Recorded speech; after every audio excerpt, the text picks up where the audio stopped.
Shalom, Bapak, Ibu, Saudara-saudari yang dikasihi oleh Tuhan Yesus Kristus. Selamat berjumpa kembali di channel Suara Rohani Kristen. Pada kesempatan malam hari ini, kita akan sama-sama mendengarkan khotbah yang akan disampaikan oleh Ibu Pendeta Dewi Basjir dengan tema Berakar Kuat di Dalam Kristus. Dan sebelum kita mendengarkan khotbah pada malam hari ini, saya akan membacakan satu ayat firman Tuhan yang terambil di dalam Kolose pasal 2 ayatnya yang ke-7. Hendaklah kamu berakar di dalam Dia dan dibangun di atas Dia. Hendaklah kamu bertambah teguh dalam iman yang telah diajarkan kepadamu, dan hendaklah hatimu melimpah dengan syukur. Amin. Tepuk tangan buat Tuhan. Silahkan duduk Bapak Ibu. Shalom. Iya, hari-hari ini gereja di tempat ini sedang mengajarkan dengan tema berakar kuat di dalam Kristus. Saya percaya bahwa akar itu menentukan kuatnya sebuah pohon, kuat atau tidak, yaitu tergantung dari akarnya. Langsung saja kita buka bersama Kolose pasal 2 ayat yang ke-7, Saudara, ya. Kolose 2 ayat yang ke-7, di sana firman Tuhan berkata, baca bersama ya, Kolose 2 ayat yang ke-7. Dikatakan di sana, hendaklah kamu berakar di dalam Dia dan dibangun di atas Dia. Hendaklah kamu bertambah teguh dalam iman yang telah diajarkan kepadamu. Ini katanya ya mau kiamat ya. Ya, terus saya takut Bu kiamat. Siapa yang takut kiamat? Siapa yang siap kiamat? Siapa yang bingung? Banyak orang Kristen bingung. Ya, saya bilang kita nggak usah takut. Kalaupun memang mau terjadi, Alkitab berkata, lakukan bagianmu. Apa bagian kita hari-hari ini? Berakar di dalam Tuhan, bertumbuh di dalam iman. Mau kiamatnya nanti siang, nanti malam, besok, bulan depan, ya suka-sukanya Tuhan kan. Kita kan nggak bisa merubah toh. Ya, jangan semua kita mau kontrol dengan pikiran kita. Jangan dulu kiamat dong, saya baru OTW kaya ini. Ya, mau kaya mau tidak kaya, kalau waktunya kiamat ya kiamat. Tapi bagian kita melakukan apa yang sudah menjadi kewajiban kita, yaitu apa? Berakar di dalam Kristus. Amin, Saudara. Nggak peduli mau apa, pokoknya kita itu pandang Tuhan saja. Berakar dalam Kristus. Nah Saudara, tapi banyak orang Kristen ya sayang tiap minggu duduk di gereja, tapi akar imannya itu nggak ada, ya pertumbuhan rohaninya itu nggak ada. Kalau bicara tentang akar, ya sebuah pohon itu akarnya kelihatan atau enggak Saudara di dalam? Enggak kan? Ya, akar itu enggak terlihat. Masalahnya orang Kristen itu mau yang terlihat, mau buahnya dulu, baru akarnya. Nggak bisa. Ya, orang itu berakar dulu. Yang suka tanaman, saya ini suka tanaman Saudara. Ya, kita kalau nanam itu, ya pasti harus tunggu dulu akar keluar. Kalau akar keluar, akar itu akan menyerap makanan. Setelah akar menyerap makanan, baru tumbuh batang, baru bisa kuat. Karena akar kuat, maka batang kuat. Tapi orang Kristen mau hari ini ditanam, besok dipanen. Apa itu? Toge. Ya kan? Banyak iman-iman toge orang Kristen itu. Maunya langsung dipanen. Ya toge itu semalam aja jadi. Tapi besok sudah ada di soto dia. Pagi-pagi toh, rawon kan? Nanti siang sudah di WC toh. Nah itu nasibnya toge. Beda sama pohon bonsai. Bonsai itu makin tua, makin lama, makin dibentuk, makin mahal. Bonsai itu ada yang miliaran Saudara. Ya, dari mana bisa diukur? Tuanya, lamanya, batangnya, pembentukannya. Makin rumit pembentukannya itu, makin mahal harganya. Bentuk bonsai itu enggak gampang. Batangnya itu dililit pakai kawat, dibengkokkan begini, bengkokkan sana, bengkok sini. Dia kalau bisa teriak-teriak. Tapi untuk menjadikan sesuatu yang mahal harus ada proses. Nah akar ini harus sehat, akar ini harus kuat. Tapi orang Kristen kebanyakan tidak mau berakar. Karena memang berakar tuh tidak enak. Ya, tidak terlihat. Ketika selesai pandemi, tiba-tiba Debbie Basir tuh muncul di permukaan. Saya dengar ada banyak yang bilang gini, pendeta instan, munculnya karena sosial media, jadi ngetop gara-gara TikTok, gara-gara Instagram, gara-gara ini. Omongannya orang. Mereka enggak tahu, saya ini terima Tuhan Yesus tahun 95. Waktu saya terima Tuhan Yesus, saya ini mau dibunuh sama keluarga saya. Papi saya haji, saya disuruh pilih Yesus atau keluarga. Saya ditindas, saya ditekan, saya mau dibunuh. Waktu itu belum ada Instagram. Kalau sudah saya story itu. Saya lagi nangis. Ya, karena orang tidak lihat penderitaan waktu saya berakar. Memang ketika engkau berakar, orang tidak lihat. Tapi justru dalam penderitaanmu lah, dalam prosesmu lah, akar itu semakin kuat. Makin bertumbuh ke bawah. Berakar itu tidak kelihatan. Amin. Karena Tuhan itu tertarik dengan yang tidak kelihatan. Tapi manusia pengen yang kelihatan. Beda konsepnya. Kita pengen langsung terlihat, dimuliakan. Nah, waktu saya itu naik di permukaan pandemi, orang bilang tuh pendeta TikTok, pendeta musiman. Gara-gara sosial media aja dia terkenal.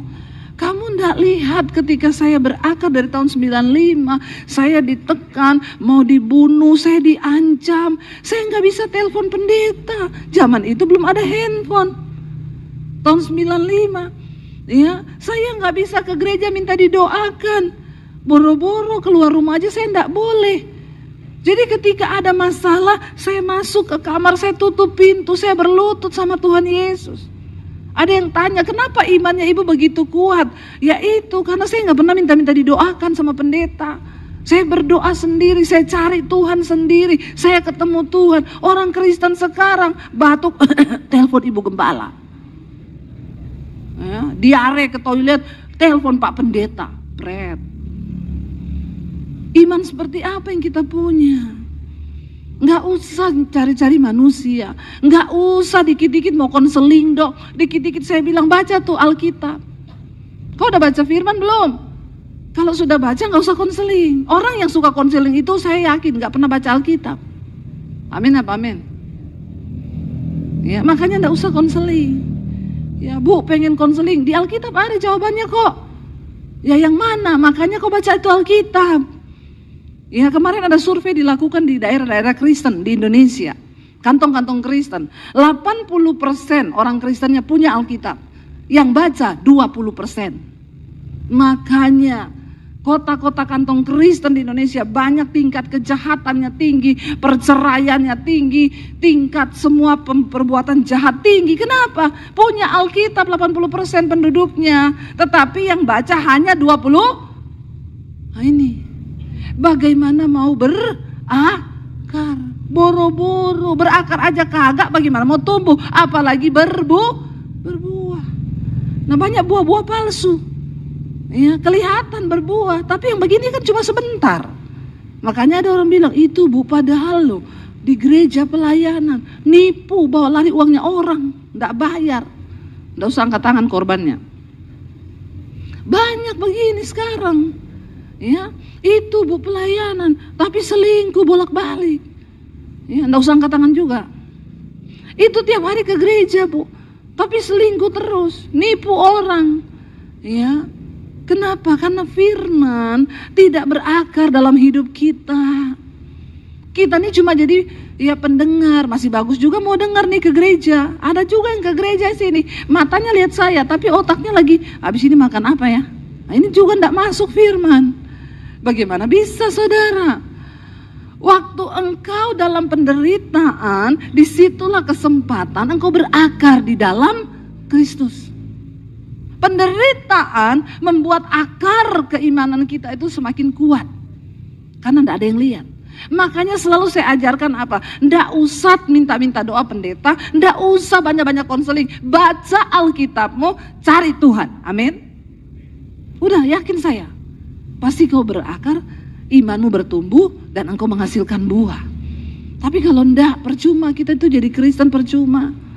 Orang baca Alkitab aja tidak pernah, saudara. Ya, bagaimana mungkin? Nah, ayat ini berkata begini, kita baca coba, buka bersama Matius 13 ayat 20. Yesus memberikan sebuah perumpamaan. Ya, ternyata ada jenis-jenis benih yang ditabur dan tidak bertumbuh. Salah satunya akar itu nggak bisa tumbuh. Matius 13 ayat 20 dan ayat 21. Baca bersama 1, 2, 3. Benih yang ditaburkan di tanah yang berbatu-batu ialah orang yang mendengar firman itu dan segera menerimanya dengan gembira. Ayat 21. Tetapi ia tidak berakar dan tahan sebentar saja apabila datang penindasan dan aniaya karena firman itu, maka orang itu pun segera murtad. Apa penyebab? Salah satunya firman tidak bisa tumbuh dan berakar. Ternyata benih itu ditabur di tanah yang berbatu-batu. Tanah ini bicara tentang media tanam. Kita mau tanam benih pakai tanah, ya. Nah, tanah ini harus bersih. Di situ ada pasir, ada batu. Saudara tabur benih, yang nggak mungkin tumbuh. Nggak bisa karena tanahnya cuma sedikit, yang banyak batunya. Ayat ini bilang, ya ada orang menabur benih di tanah yang berbatu-batu. Ini firman yang ditabur di tanah yang berbatu. Sebentar saja dia tumbuh, tapi mati karena tidak berakar, tanahnya sedikit. Media tanam itu tanah, bicara hati kita. Firman Tuhan tertabur di dalam hati. Kita dengar di telinga, diserap oleh otak kita, lalu ini dibawa ke dalam hati kita. Tempat perenungan manusia itu di dalam hati.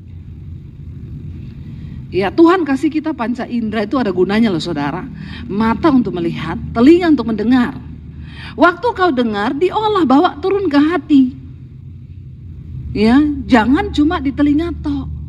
Enggak dibawa turun ke hati. Banyak orang, makanya kenapa ketika orang nyanyi lagu, ada yang nangis, ada yang tidak. Karena yang satu nyanyi dengan hati, yang satu cuma pakai mulut. Beda.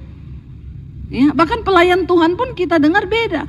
WL nyanyi dari hati sama nyanyi dengan mulut aja pamer suara, itu juga beda. Benar nggak?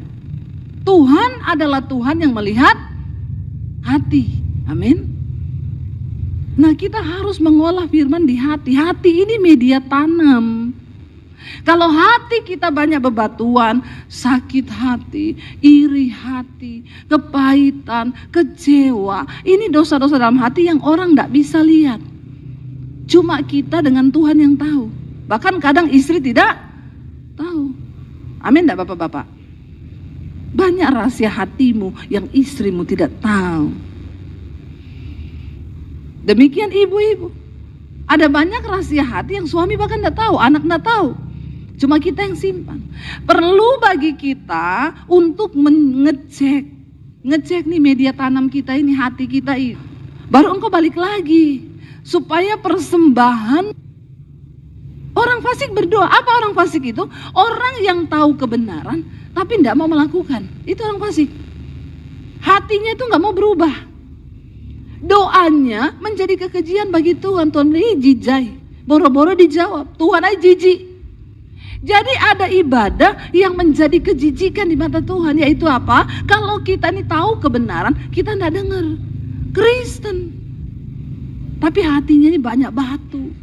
Pahit sama ipar, pahit sama mertua. Ipar adalah maut, mertua adalah maut. Padahal dia yang pembawa maut. Ini saudara yang kita kurang menyadari. Mari kita ini bertobat, ya. Karena waktu engkau tidak mendengarkan suara firman yang berbicara di hatimu, membuat kau bertobat, maka engkau sudah murtad. Banyak orang Kristen masih duduk di gereja, tapi sudah murtad rohani. Waktu kau menolak firman, engkau murtad loh. Masih Kristen tapi. Makanya sering kita dengar itu, Bu. Aduh, kalau di gereja mama saya itu nyanyinya, Bu. Ya, tapi di rumah mulutnya, Bu, maki-maki anak, semua kebun binatang keluar. Nggak usah angkat tangan juga, ibu-ibu. Mari kita cek hidup kita. Apakah kita ini berbuah dalam iman, berakar kuat di dalam Tuhan atau tidak? Karena waktu kau terus tolak firman, imanmu nggak tumbuh, malah mati. Nggak percaya, buka 1 Timotius pasal 1 ayat yang ke-19. 1 Timotius 1 ayat 19, baca bersama. Ya, tolong semua baca ya. Saya tahu nih banyak jemaat jarang baca Alkitab. 1 Timotius 1 ayat 19 ya. Kita lihat saudara, apa yang firman Tuhan katakan. Multimedia ya, baca bersama 1, 2, 3. Beberapa orang telah menolak hati nuraninya yang murni itu, dan karena itu apa? Kandaslah iman mereka. Ternyata waktu kau terus menolak suara hati yang murni dari Tuhan, tempat firman itu tumbuh. Kau tolak terus, disuruh tobat, kau tolak, disuruh pengampunan, kau tolak, disuruh ini ndak mau. Saya Bu, sekali orang itu bikin saya kecewa, seumur hidup saya blacklist dari hidup saya. Saya bilang, selamat Bu, jalan tol kau masuk neraka. Biar kau tiap hari mau ke gereja. Kalau kau tidak mau melepaskan pengampunan, kandas imanmu. Iman kalau udah kandas bisa menyelamatkan gak? Kagak. Ayat ini bilang beberapa orang itu sering sekali menolak hati nuraninya, menolak Tuhan bicara, menolak suara yang murni itu. Dan karena itu kandaslah iman mereka. Kita semua satu saat akan berdiri di hadapan tahta pengadilan Kristus untuk memberikan pertanggungan jawab terhadap hidup kita selama ada di dunia. Nanti Tuhan gak akan tanya mana yang pelayanannya rajin, mana yang ini manda. Tuhan bilang, mari di sini kau berdiri yang melakukan firman-Ku. Marilah engkau yang melakukan kehendak Bapakku. Mari masuk dan engkau makan sehidangan dengan aku. Yang Tuhan cari pada akhirnya cuma orang-orang Kristen yang mau menjadi pelaku-pelaku firman Tuhan. Jangan tolak terus. Di reject aja. Firman Tuhan datang, di reject. Saya pernah mengalami. Saya ini sama suami waktu itu ribut saudara. Ya ribut-ribut mulut biasa. Terus saya bilang, saya mau tidur sendiri, saya nggak mau tidur berdua. Saya tidur di sofa saja. Ini alay lebay ya. Terus suami saya bilang, jangan kamu yang tidur di luar, aku yang tidur di luar. Ya, suami saya tidur di luar. Saya mau tidur, nggak sejahtera nih di hati. Karena kami ini punya komitmen berantem, nggak usah lama-lama, 5 menit cukup. Kalau waktu jiwanya sehat bisa, tapi kadang juga kita ini sakit jiwa. Ya Pak ya. Pendeta juga manusia, jangan pikir pendeta itu robot. Makanya pendeta yang harus duluan melakukan firman. Ya, saya itu udah mau tidur, ya Roh Kudus bicara, minta maaf. Ya harusnya kan dia yang minta maaf. Masa saya minta maaf? Minta maaf saja. Dua-dua tuh salah. Enggak mau, saya enggak mau minta maaf. Tiba-tiba saya itu antara mau tidur dengan tidak. Saya takut juga saudara, kalau marah tidur, takutnya mimpi ketemu kuntilanak, dicekik mati, masuk neraka loh. Ya, cuma gara-gara berantem gak diberesin. Bener, kamu berantem, makanya jangan bawa amarahmu lebih daripada sampai matahari terbenam. Artinya apa? Sebelum tidur beresin. Karena kita tidak tahu kita tidur itu masih bangun atau tidak kan? Iya Pak ya? Kenapa Alkitab tulis begitu? Tapi berapa banyak orang Kristen ngeyel, menolak terus firman Tuhan udah bicara. Duduk puluhan tahun di gereja, kepahitan bisa tidur nyenyak dia. Dia lupa kalau dia mati dicekik setan, masuk neraka. Nah saya nggak berani tidur antara ngantuk dan tidak. Saya itu dapat penglihatan. Ada satu pot tanaman. Ini pot tanaman kecil nih, daunnya rimbun. Tiba-tiba ada satu ulat makan saudara. Tiba-tiba ulatnya jadi banyak. Tiba-tiba dalam waktu sekejap tanaman itu kering. Terus saya bilang, aduh gara-gara saya tadi siang urus-urus tanaman nih saya dapat lihat ulat ini. Tapi tiba-tiba Roh Kudus bilang, enggak. Seperti itu imanmu. Kalau kau biarin satu ulat yang menggerogoti tanaman itu, kau biarkan dia berkembang jadi banyak, lama-lama mati itu imanmu. Jadi hari ini beresin. Cepat minta maaf sama suamimu, jangan biarkan hatimu tuh kotor. Ih saya takut, saya cepat-cepat berdiri, saya buka pintu kamar, suami saya sudah di depan. Dia udah begini, lalu kami berpelukan depan pintu. Seperti Teletubbies. Ya berpelukan. Waktu berpelukan saya cerita sama suami, tahu enggak tadi itu Roh Kudus tuh udah dari tadi suruh saya minta maaf sama kamu, tapi saya enggak mau. Suami saya bilang, saya juga disuruh Roh Kudus, tapi saya juga enggak mau. Saya bilang, kasihan banget Roh Kudus, bola keluar, balik lagi, minta maaf, minta maaf, minta maaf, kita reject terus dia. Nah, ini orang-orang model-model begini, menolak hati nuraninya terus. Lama-lama kandas kalau kau biarkan. Makanya saya tuh suka bingung kalau ada suami istri berantem 3 hari enggak bicara.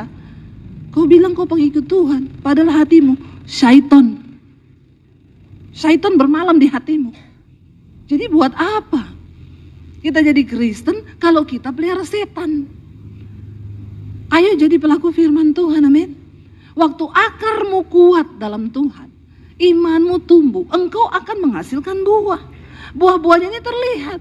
Sehingga pembantumu bilang, saya tuh ikut ibu seneng, saya enggak pernah lihat ibu sama bapak berantem. Jangan itu Bu, saya ini pembantu di situ Bu, itu Kristen, tapi kalau berantem semua piring melayang. Dia bilang, kau pikir cuma Amerika bisa bikin piring terbang, saya juga bisa. Banyak orang Kristen begini. Lalu apa buah kita? Apa buah iman kita? Saya baru mengerti sekarang, ternyata memang benar gak berbuah. Jangankan berbuah, berakar saja tidak. Sebab media tanamnya ini kotor, banyak bebatuan. Benih itu mau tumbuh gak bisa, mati langsung. Akarnya tidak bisa tumbuh karena tanahnya sedikit. Cek hatimu hari ini. Kalau engkau mau engkau berakar dalam Kristus, kalau engkau mau imanmu tumbuh dalam Kristus, ayo saudara, kita gak punya banyak waktu hari-hari ini untuk bermain-main dengan iman kita. Kejar hal-hal yang rohani. Anak-anak muda, ya ayo bertumbuh dalam Tuhan. Ya, hidupmu itu berhasil dan beruntung kalau engkau mendengarkan firman Tuhan. Kau dugem, kau melakukan di luar sana, nggak usah sok pintar kau. Hari-hari ini tuh teknologi berkembang luar biasa. Ya, yang pintar saja tersingkir loh sekarang. Yang pintar, apalagi yang bodoh. Ya, yang pintar aja tersingkir. Tapi orang yang diberkati Tuhan bukan yang pintar, bukan yang bodoh, yang takut akan Tuhan. Bilang amin dong. Ya, tepuk tangan kalau perlu. Orang yang takut akan Tuhan, mereka yang akan disertai dan diberkati Tuhan. Akan ada jalan-jalan supranatural yang Tuhan buka. Walaupun dunia berubah sekarang dengan AI, semua kalah saudara. Ya, bahkan guru stres sekarang, anak-anak ujian dapat 100 semua. Kenapa? Yang tolong AI. Ya, anak saya tuh loh, saya bilang, saya tanya dia, kan saya suruh check up. Ya, kamu sudah terima hasil check upmu dari dokter? Sudah. Terus itu kamu tahu, iya mam, aku tuh kelebihannya sekian, gulaku kelebihan sekian, aku tuh harusnya makan ini. Kamu tahu dari mana? Aku tanya AI. Soalnya kalau konsultasi dokter lama. Terus saya kirim aja tuh foto hasil, AI jawab, gula kamu kelebihan sekian poin, harusnya normal tuh segini-segini. Kalau kamu mau saya bikinin jadwal dan menu untuk diet gula, saya akan bikinin kamu seminggu ke depan. Klik iya, dibikinin sama AI. Saudara gak perlu ke apoteker, saudara gak perlu dokter. Itu pintar sekali. Saya bilang, kok bisa begitu? Lalu saya bilang sama suami saya, Say, kamu tinggal suruh gitu. Suami saya lagi ini komputer, tiba-tiba ngehang. Dia bingung, mau tanya siapa ya. Dia foto itu komputer, dia kirim ke AI. Kamu bisa kasih jawaban, AI bilang 3 hal yang harus kamu lakukan kalau komputer mengalami segitu. Yang pertama, kalau kamu sabar tunggu 2 jam, dia akan pulih. Yang kedua, kalau kamu tidak sabar, lakukan ini, pencet ini, lalu gini. Jadi, suami saya bilang, saya tiba-tiba jadi pinter. Jadi anak muda, maaf ya, kau yang merasa pinter-pinter IT sekarang, kalah kau sama AI. Kalau kau pinter toh, gak takut Tuhan, sial nasibmu. Walau kau sekolah S1, S2, S3, S21 kayak Samsung, kalau kau tidak bertobat, maaf, sial. Karena sekarang tersingkir karena AI. AI lebih pintar sekarang, bisa deteksi cancer hanya dalam waktu berapa menit. Gak perlu hal-hal yang aneh. Ngeri ini zaman saudara, menakutkan ini zaman. Ya, semua tergantikan. Nah, ini pemusik. Ya, bisa tergantikan sama AI juga mereka ini. Suami saya bilang, bikinin saya lagu, keluar liriknya plus musiknya, aransemennya.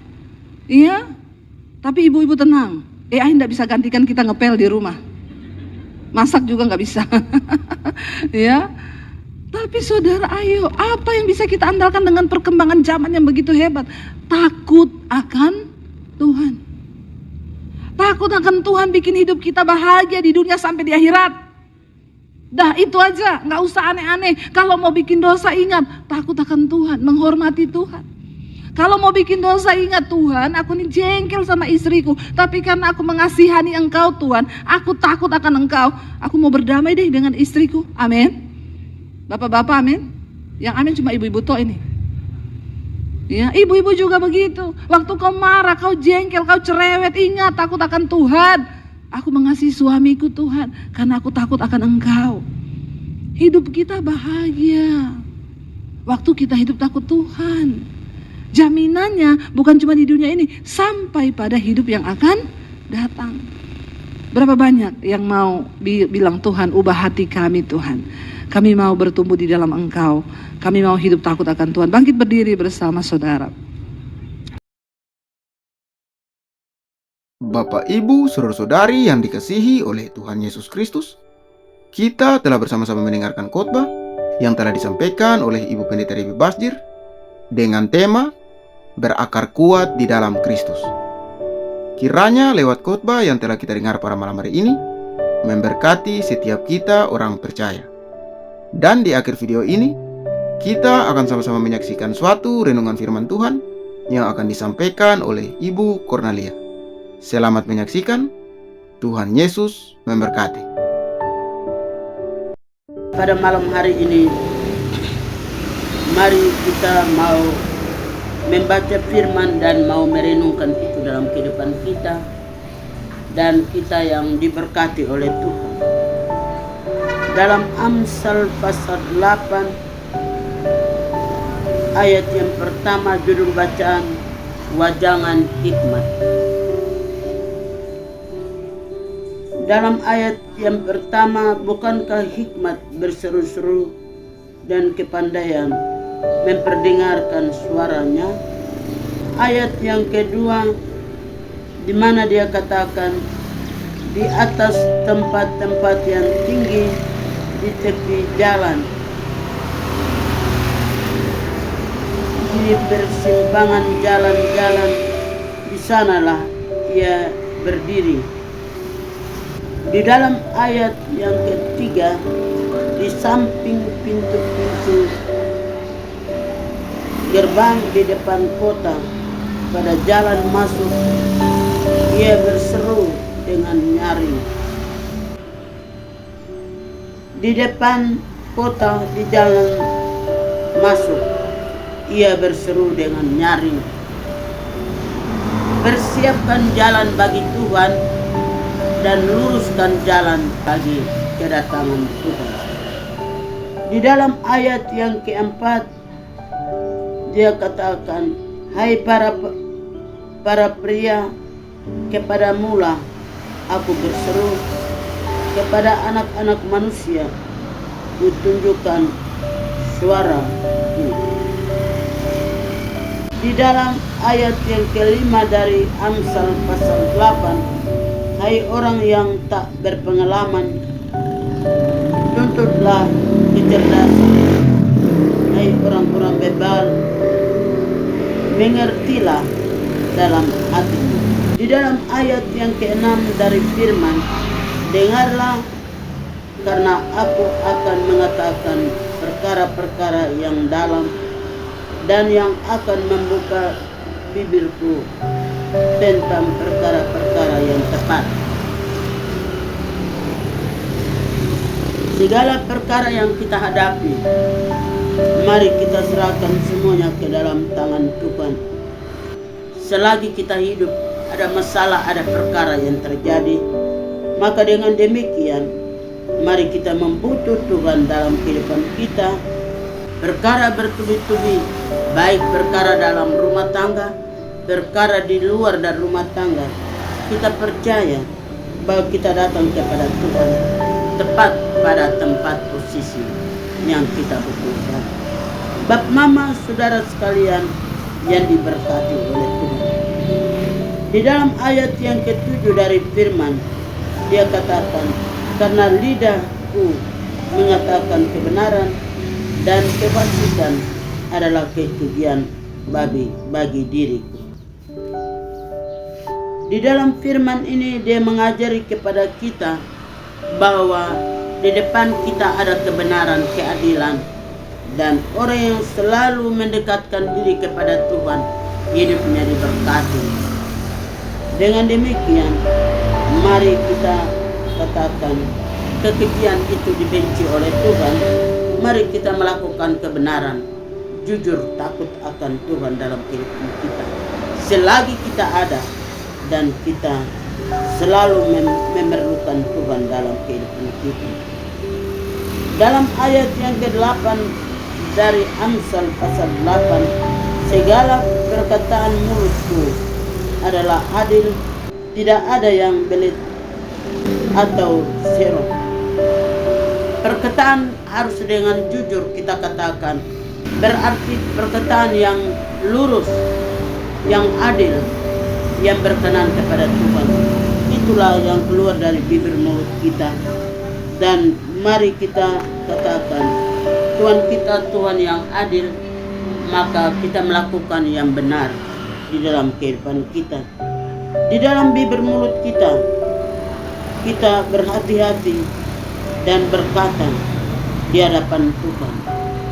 Dengan demikian, dalam ayat yang ke-9, semuanya itu jelas bagi yang cerdas, lurus bagi yang pengetahuan. Ya, Tuhan mau supaya kita melakukan yang baik, lurus, datang di hadapan Allah, dan memiliki hikmat Allah, dan kita terima didikan daripada Tuhan.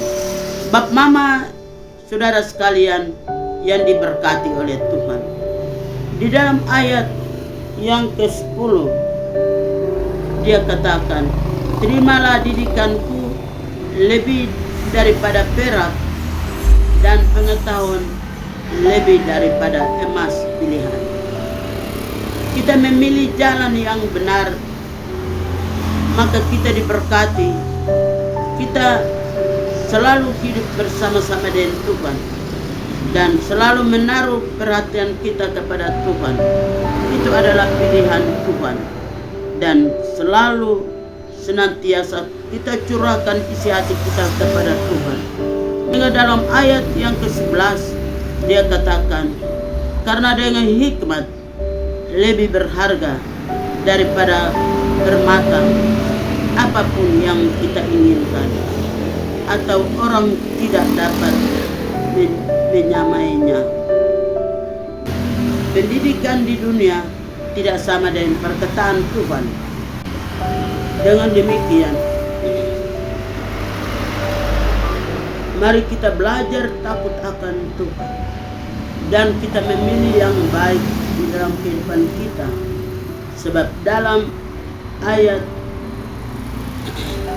yang ke-13, takut akan Tuhan telah membenci kejahatan.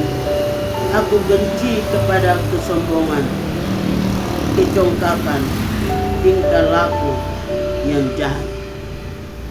Ternyata Tuhan katakan lewat Raja Salomo, dia katakan bahwa Tuhan benci kepada kesombongan, Tuhan benci kepada tinggi hati, dan dalam kehidupan kita tingkah laku yang jahat di hadapan.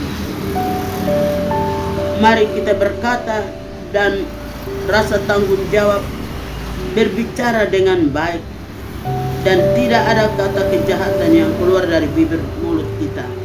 Maka Tuhan menerima kita menjadi anak-anak kesayangan. Di dalam ayat yang ke-14, padaku ada nasihat dan pertimbangan. Akulah pengertian, padakulah kekuatan. Ternyata dalam firman Tuhan mengajari kepada kita, di dalam pertimbangan ada nasihat, dan pengertian adalah dari Tuhan. Kita pulang di dalam firman, dan kita menjadi pelaku firman selagi kita dipercayakan mulai dari malam ini sampai Maranatha. Amin.